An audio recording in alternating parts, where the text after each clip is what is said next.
Hindi kami madalas mag-grocery dito kasi medyo malayo to sa amin. Pero sabi ko, try namin ulit dito para maiba lang. Ang ganda ng mood ni Gray Gray niyan. Siguro kasi sabi niya, "Hay, sa wakas, nakalabas na naman kami ng bahay." Akala nyo lang lagi kami umaalis pero minsan 1 or 2 linggo kaming hindi lumalabas ng bahay. Anyway, pag nag-grocery kami, sa pinakadulo talaga kami nagsisimula. Medyo weird lang kasi nasa section kami ng mga juice, tapos biglang napadpad kami sa section ng mga sabon panlaba, mga toiletries, ganyan. Tapos, nung nasa section na kami ng mga snacks, gustong-gusto ni Gray Gray na siya na kumuha at maglagay sa cart.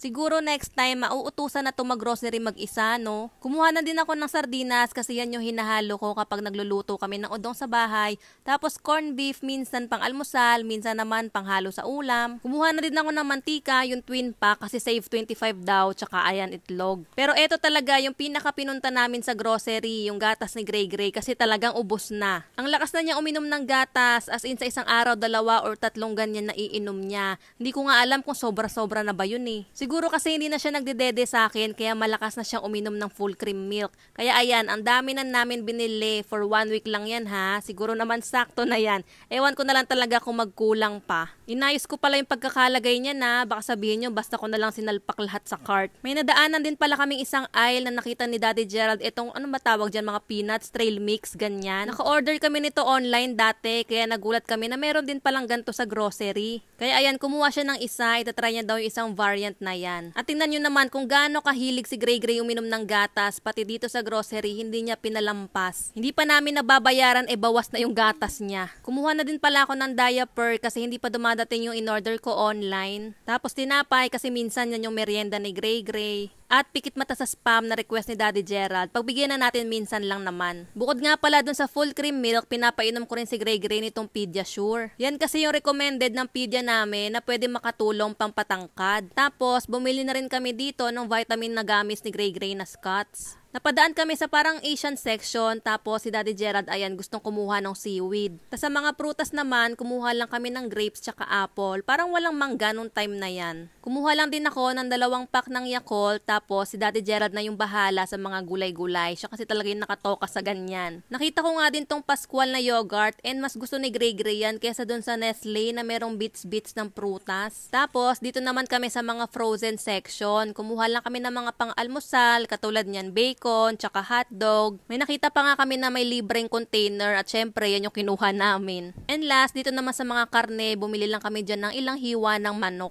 Si Gray Gray, sayaw ng sayaw nung time na yan kasi kapag nakakarinig talaga to ng tugtog, automatic sumasayaw siya. And ayan na, nasa cashier na kami para sa moment of truth. Charot. Bago pala kami makaalis, meron pang nakakilala sa amin at nagpa-picture. Hello!